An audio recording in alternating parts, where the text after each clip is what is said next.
Zdravte lidi, dneska je to jenom díl o splachování, takže jsme na Minovi.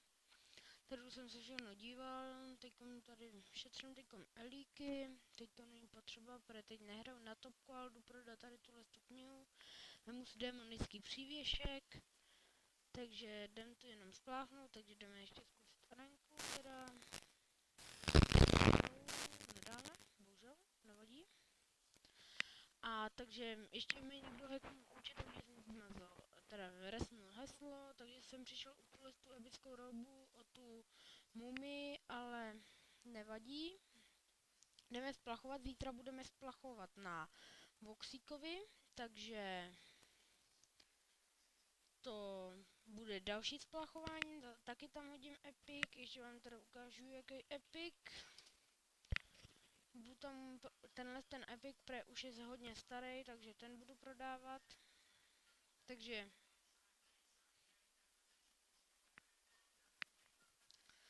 pojď. Je mi to docela líto, ale tak minule mě nic nepadlo. Takže je to tam. Ještě si to hodím na Vároše. Na mýho. Takže si dám tohle vyhodím. Takže jdeme splachovat, jo. 6. aura, já zavírám oči. A snad to vyjde. No vyjde to 100%. Ať to je epic. Na 300 nebo na všechno, ale naštěstí ne. Takže já zavírám oči. Takže snad něco padne. Takže splachu 3, 2, 1. Mám pořád zavřené oči a teď. 3, 2, 1, teď. Epic. Pěkně. Ne. Ježiši.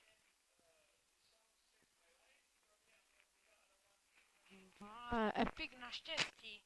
Ale je pěkný, tenhle se mi líbí, takže já vůbec nejsem naštvaný, jenom jsem to dělal, tohle vyhodím a je to dobrý, vylepším si intu, takže jsem rád za ten epic. A to bylo teda všechno, takže mi padl epic, pěkný, tenhle se mi strašně líbí, nevadí, že je naštěstí, mě to fakt nevadí. Dám si tu quest a pustím zkusit třeba podzemí.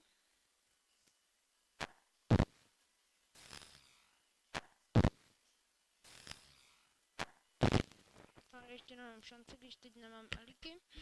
No takže epic pěkně. Škoda, že fakt není na 300. Ale mě to nevadí, protože je to tenhle ten urozený klobouk a ten se mi strašně líbí.